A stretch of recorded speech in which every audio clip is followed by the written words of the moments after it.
Today's video, we're going to get into half kneeling or spine stacked positions where we start to incorporate the glute as well as all the core stabilizers or the rotation stabilizers around the hips and the pelvis to start working with one another, as well as looking at potentially there might be a lateral glute or a deep hip that might not be firing up in that deep lunge position. If you haven't checked out video 1 and 2 to start cleaning up some hip rotation as well as some trunk rotation and then locking in the core, I recommend you go back and do those videos first before coming into this one.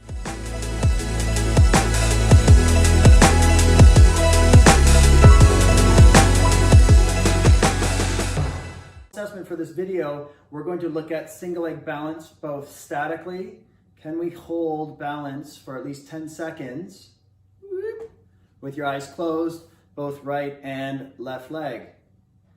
If you can't, there may be some communication problems, maybe the hip pelvis, could be the foot, but we'll work on that when we get up into the later videos. Also, can we do 10 leg swings without holding on to anything on right and left? Okay? This will look at static control balance on the stance leg, but how well can we move around that stance leg, which will allow better flexibility on the moving leg. So we're going to work in the frontal plane, or sorry, the sagittal plane first, and then we're going to move into the frontal plane. Same thing, and you can use your arms to counterbalance. I highly encourage it. They're supposed to. So 10. So now we're looking at, oh, there's a little bit of a problem with that right leg, a little bit in the rotation. I found it challenging with any of the single leg balance stuff, and it's tricky to discern, is my balance being affected from the foot, the ankle, the knee, the hip, or the pelvis? A quick way to find out if it's more of a pelvic lumbar area dysfunction is simple. We just do a single leg balance on one knee. And we're just figuring out, or we're feeling, does one side feel different from the other? Okay.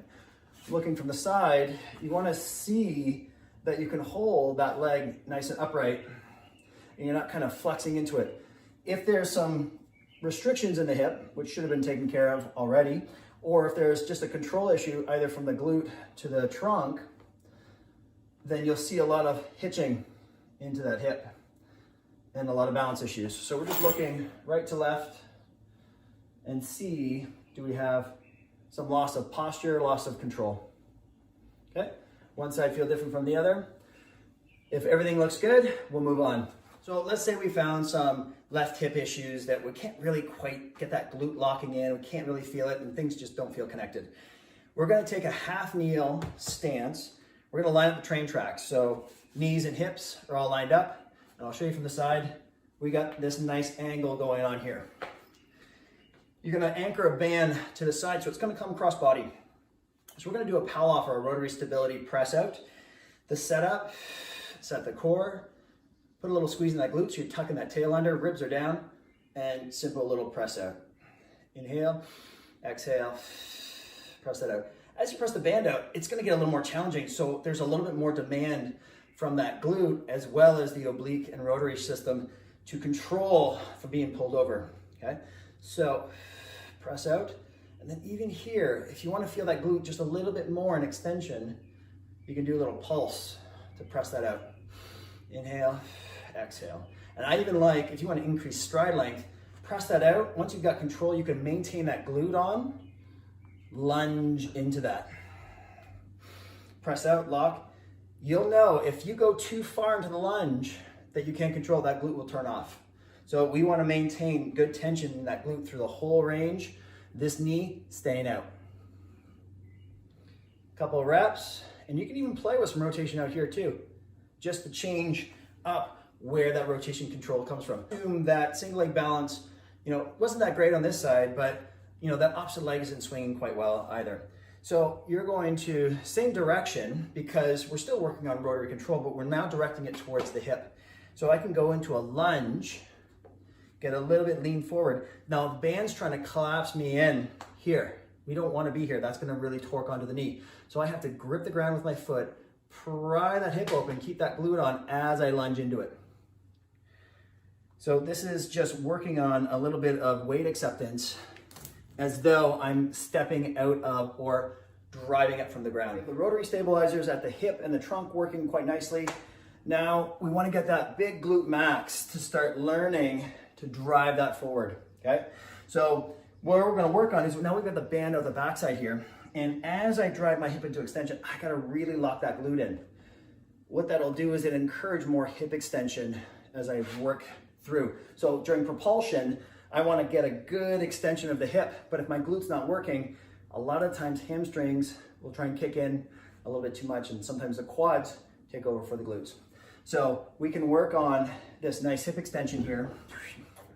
Opposite arm, opposite leg. So we come down. This hip is technically flexed. Drive up. Here.